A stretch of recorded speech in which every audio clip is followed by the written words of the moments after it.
What's up, everybody? We're back and we're excited to be a part of this. It Dies Today is officially back after over 10 years. Dude, I haven't heard them since fucking Cative Choir. Yeah, dude, the recording of this is a few days old, so forgive us for that. But the song was released last week. I still have yet to hear it. But when it was announced on my way home from work that day, I went back and I listened through most of their discography, and I forgot Lividity in particular, which was the last album they released like over 10 years ago now. It still bangs, dude. It's such a great album to like go back and revisit. Yeah, I need to go back and listen to it because I don't even remember if I heard it or not. I definitely remember Cative Choir because that's still pops. That's still on a few of my playlists. So, and they did some really good covers too. Like they did "Enjoy the Silence" by Depeche Mode, I forgot about that. Yeah, that was on Cative Choir. And then they did "Come Undone." I forget who the song is by, but it was off of Lividity. Okay, when you come undone. Yeah, that one. That one, "Enjoy the Silence," is actually a really fucking good cover. That's one of the best, even though it wasn't on the like Pop Goes Punk. I don't think it was. No, but if it should have been, it would have been one of the best ones.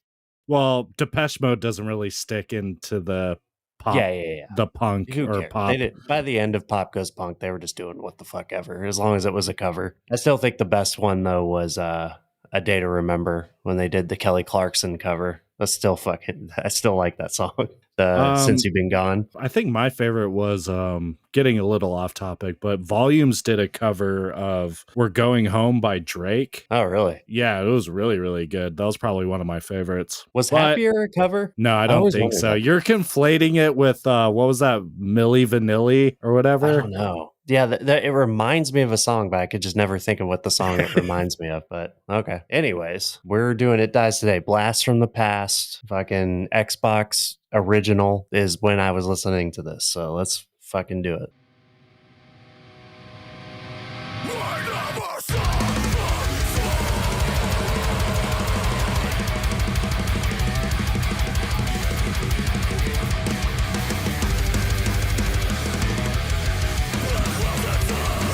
Oh, yeah, they still got it, dude. That sound is still there. Yeah.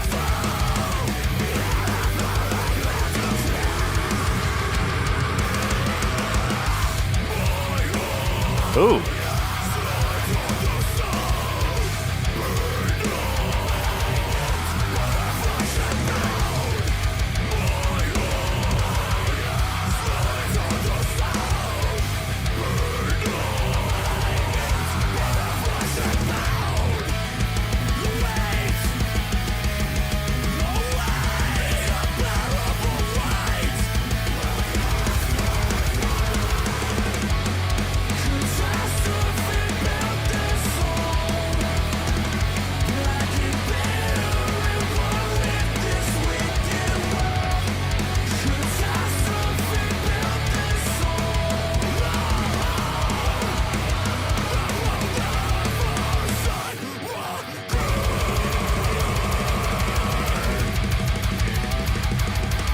Yeah, they're not trying to reinvent the wheel here, dude, and I kind of appreciate it.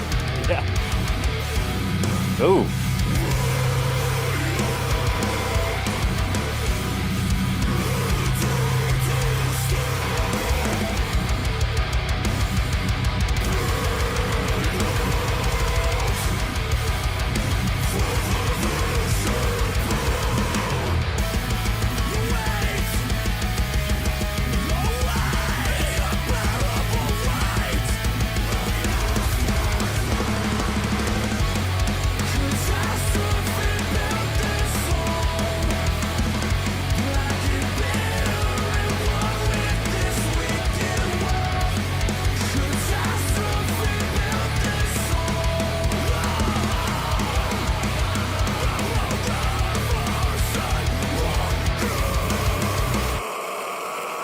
There it is.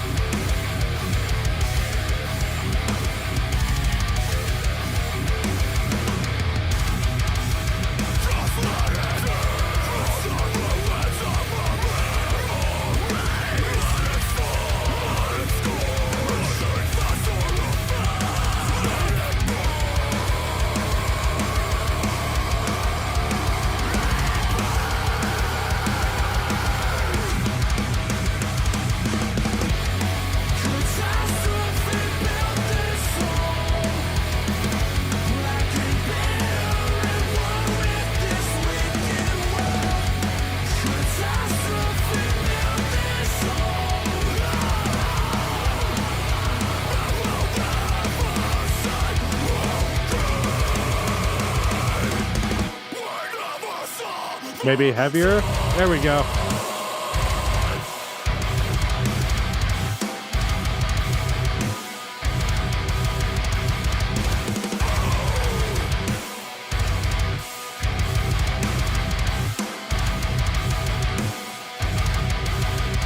All right.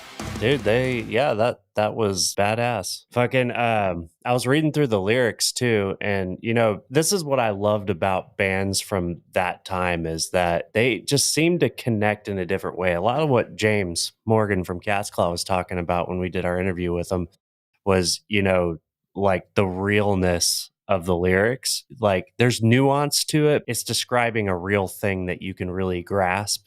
Yeah, and something relatable, something like human. Well, I don't know. It's hard for me to connect to lyrics that the artists themselves aren't connected to.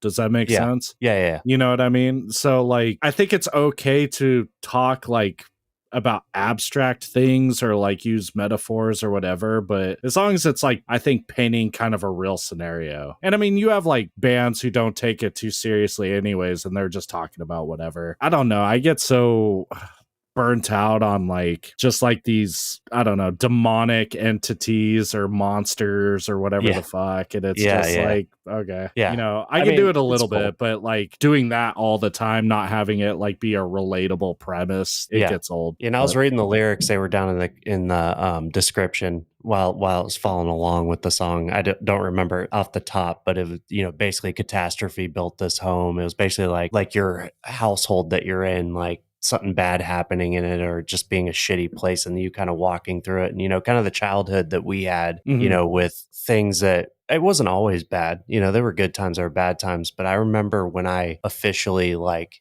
got out on my own and just kind of like realized one day like that part of my life that doesn't have to affect me the way it doesn't have to define you going forward. Exactly. And it like made it like it was like chains being released, and I love lyrics like that because it kind of makes me think of that because that was one of the happiest times of my life when I realized it was up to me. So that's what I got from it. Pretty cool. I love, that's why I love that band because all their stuff is relatable. Their sound is cool, even though it's still like MySpace almost era. Yeah. But you know what, cool. Dude? Like I crave that sound like more than ever sometimes. You know what I mean? That's why I'm glad we have bands like Boundaries and like Johnny Booth that kind of have this more raw metalcore sound. And then because I was actually gonna say this too is like after listening, it's very distinctly It Dies Today. That is definitely their sound. They haven't deviated whatsoever. But they also remind me, because they're kind of product of that era too, is like, imagine how good Atreyu would have been if they just kept doing Atreyu instead of trying to do other shit. Yeah. You know what I mean? Yeah, no, they were good. But they were one of the ones they kind of, they did like themed albums and stuff, but they went back and forth. So I feel like they had a good mix of like that kind of realism versus like, I can't remember the name of the album, but the vampire album. The Curse.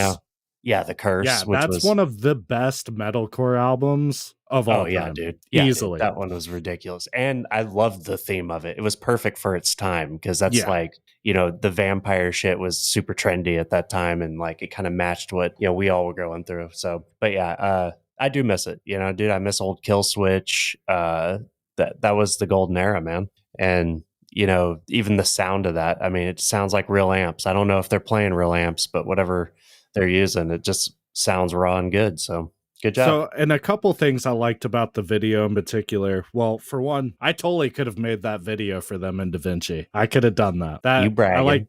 I know I'm improving my editing skills. Maybe one day I can create something like that. So another thing that has me excited is we could be nearing our 50s and we can still make metal music, man, if we want to. I'm just saying, it's never too far out of reach for us to make metal. Or for you, be in your 60s and start a Thall band. You can do it. Hell yeah. The Whitebeards. That could be your name.